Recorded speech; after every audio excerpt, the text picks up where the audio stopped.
Hello viewer, मेरा नाम विकास कुमार सिंह है और आप देख रहे हैं Vikas Kumar Singh tech ed channel.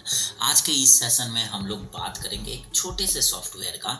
उस सॉफ्टवेयर का यूज़ हम लोग स्क्रीन शॉट या स्क्रीन को कैप्चर करने के लिए लेते हैं या स्क्रीन को रिकॉर्ड करने के लिए लेते हैं और छोटे छोटे चीज़ों के लिए बहुत ही ज़्यादा सिस्टम में लेते हैं। अधिकतर ये चीज़ जो है ट्यूटोरियल पढ़ाने के लिए यूज़ किया जाता है और जो प्रेजेंटेशन वगैरह ऑनलाइन देते हैं उनके लिए ये चीज़ यूज़ होता है। तो हम फटाफट अपना ब्राउज़र ओपन कर लेते हैं।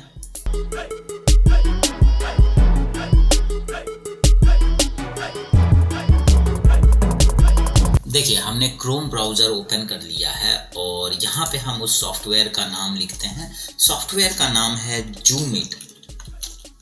देखिए, जूमीट जो है माइक्रोसॉफ्ट सिस इंटरनल का एक प्रोग्राम है और इसे देखिए माइक्रोसॉफ्ट ने ही बनाया है और ये माइक्रोसॉफ्ट के ओएस के लिए ही एक वरदान के जैसा है।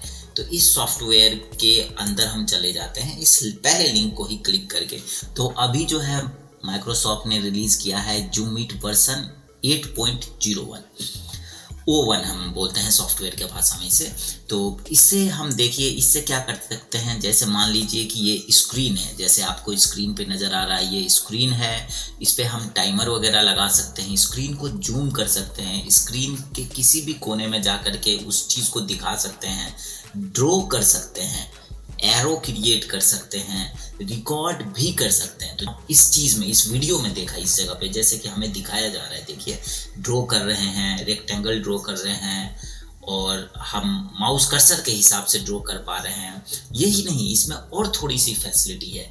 ये सॉफ्टवेयर है छोटा सा जरूर, लेकिन फैसिलिटी इसमें बहुत ज़्यादा है।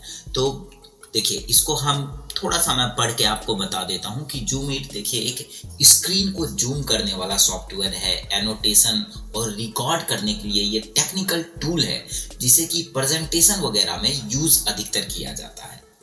जूमीट को स्क्रीन शॉट के लिए भी यूज किया जाता है और कोई भी चीज़ को क्लिप बोर्ड पे हम रख सकते हैं। ठीक है, जैसे भी हम कोई भी चीज़ कॉपी करते हैं वो ऑपरेटिंग सिस्टम के क्लिप बोर्ड पे चला जाता है और उस क्लिप बोर्ड से ही हम किसी दूसरे प्रोग्राम में या किसी भी लोकेशन पे उसे पेस्ट करते हैं। तो इस तरह की एक्टिविटीज़ हम कर सकते हैं इस सॉफ्टवेयर से। साथ ही साथ आपको ये समझना होगा कि जैसे ये पोर्टेबल सॉफ्टवेयर है। पोर्टेबल सॉफ्टवेयर कहने का मतलब है कि ये इतना छोटा है कि इसे इंस्टॉल करने का जरूरत भी नहीं पड़ता है। सिर्फ एक शॉर्टकट से हम इसको रन कर लेते हैं और ये सिस्टम ट्रे में जा करके आ जाता है कि जूमीट रन हो रहा है ऑपरेटिंग सिस्टम पे। और जैसे हम पहली बार इसे यूज़ करते हैं उसी समय इसके एक डायलॉग बॉक्स आता है जिसके थ्रू हम इसे कॉन्फ़िगर कर सकते हैं। और अगर आप कॉन्फ़िगर कर सकते हैं अपने हिसाब से तो ठीक है, नहीं तो बाय डिफ़ॉल्ट इसमें कुछ शॉर्टकट की है जिससे कि ये रन होता है। जैसे कि आप यहाँ पे इसके शॉर्टकट्स की को देख लेते हैं।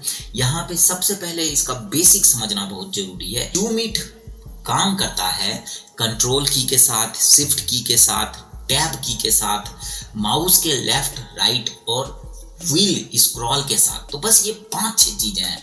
तो देखिए सबसे पहले मैं आपको बता देता हूँ कि जूम मोड में कैसे जाया जाता है। यहाँ पे ये वही बता रहे हैं कि जूम मोड में कंट्रोल 1 से जाया जाता है। कंट्रोल 1 से लेकर के कंट्रोल 6 तक में इसका सारा चीज खत्म हो जाता है। तो कंट्रोल 1 से जूम मोड में जाया जाता है। जूम मोड में जाने के बाद हम स्क्रीन के किसी भी साइड जा सकते हैं, वो हमें जूम होके नजर आएगा। देखिए जैसे मैं कि इसको रन कर लेता हूँ। देखिए मैंने हमारे सिस्टम में हमने जूमीट को रन कर लिया है। अब अगर मैं कंट्रोल 1 प्रेस करता हूँ तो देखिए हमारा स्क्रीन बड़ा हो गया। इस हिसाब से देखिए हम जहाँ चाह रहे हैं वहाँ पे अपने माउस कर्सर को ले जा रहे हैं और चीज़ों को देख पा रहे हैं। और इस जूम मोड से बाहर आने के लिए हम या तो एस्केप प्रेस कर सकते हैं या फिर से कंट्रोल 1 प्रेस करेंगे। हम जैसे कंट्रोल 1 प्रेस करते हैं हम नॉर्मल मोड में आ जाते हैं। तो जैसे जूम होता है, zoom in zoom out mouse के व्हील से भी हम लोग कर सकते हैं। दूसरा चीज़ है कि अगर हम ड्राइंग क्रिएट करना चाहते हैं, ठीक है, तो ये यहाँ पे कहा जा रहा है कि आप लेफ्ट क्लिक से ड्राइंग मोड में, ठीक है, जूम लेफ्ट क्लिक से जब आप जूम मोड में हो तब लेफ्ट क्लिक करते हैं अगर माउस से तो आप ड्राइंग मोड में चले जाते हैं। बाकी ड्राइंग मोड में जाने के लिए हमारा यहाँ पे नॉर्मल की जो है वो है कंट्रोल 2। तो देखिए जैसे मैं कंट्रोल 2 प्रेस करता हूँ हमारा कर्सर बदल गया है और एरो की जगह प्लस आ गया है। यहाँ पे मैं एक हल्का सा इस तरह से लाइन खींच सकता हूँ, ये जैसा भी स्क्रीन पे चाहूँ वैसा चीज कर सकता हूँ। साथ ही साथ ये हमें देखिए माउस का अगर हम व्हील जो है अप डाउन करते हैं तो हमारे लाइन का साइज जो है छोटा बड़ा होता है, ये पतला है, उस हिसाब से हम एडजस्ट कर लेते हैं।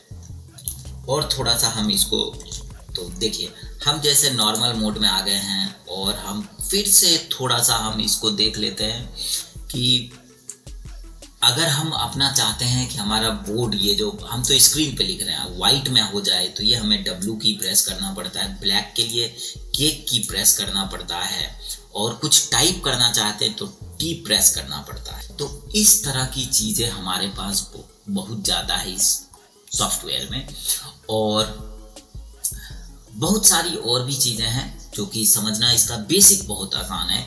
जैसे कि आप R प्रेस करने से आपको रेड पेन मिलेगा, रेड कलर से लिखाना शुरू होगा, G से ग्रीन से, B से ब्लू, Y से येलो, ये कलर चेंज करते हैं, O से ऑरेंज, P से पिंक, इस तरह की चीज़ें हम कर सकते हैं। तो सबसे पहले देखिए हम यहाँ पे थोड़ा सा इसका बेसिक दिया हुआ है, ज़्यादा चीज़ नहीं है, इस यहाँ पे ही ख़त्म हो जाता है। तो ये बेसिक समझना इस जगह पे बहुत ज़रूरी है। हम जैसे कि अगर ड्राइंग मोड में चले जाते हैं, ड्राइंग मोड में आ गए, यहाँ पे ये बता रहा है कि अगर आप स्ट्रेट लाइन ड्रॉ करना चाहते हैं तो आप शिफ्ट को होल्ड करिए और माउस की को प्रेस करिए। देखिए ये एक स्ट्रेट लाइन ड्रॉ कर दिया। ऐसा ही नहीं, मैं यहाँ पे भी स्ट्रेट लाइन ड्रॉ कर सकता हूँ। ये ऐसा इसलिए हो रहा है क्योंकि हम यहाँ पे शिफ्ट को प्रेस किए हुए, यहाँ पे कहा गया है। और कहते हैं कि अगर आप रेक्टेंगल ड्रॉ करना चाहते हैं तो कंट्रोल को प्रेस करिए। तो देखिए हम अगर रेक्टेंगल, देखिए कितना अच्छा से ड्रॉ हुआ है कंट्रोल से। और कहते हैं कि अगर आप एक्लिप्स ड्रॉ करना चाहते हैं तो टैब को प्रेस करिए। टैब प्रेस करके अगर मैं होल्ड करके माउस के कर्सर को मूव करता हूं तो देखिए हमारा ये एक्लिप्स ड्रॉ हो जा रहा है, सर्कल ड्रॉ होगा, ओवल शेप भी हो जाएगा, हम जैसा ड्रॉ करना चाहते हैं। इस तरह की चीज़ें हम कर सकते हैं। अगर हमें एरो ड्रॉ करना है तो हमें कंट्रोल और शिफ्ट दोनों प्रेस करना होगा कि देखिए एक एरो यहाँ पे आ जाएगा, हमने एरो ड्रॉ कर दिया। हम एरो ऊपर की ओर करते हैं, देखिए ये एरो आ गया, ये एरो है। इस तरह की चीज़ें हम कर सकते हैं। तो ये बहुत होता है, ऐसा चीज़ें अधिकतर उस जगह पे यूज होता है जब हम कुछ प्रेजेंट कर रहे हो, जबकि मैं ही आपको देखिए बता रहा हूँ, यही चीज़ मैं बता रहा हूँ, ये स्क्रीन पर से ही बता रहा हूँ, तो मैं ये इस तरह से मैं आपको बता सकता हूँ।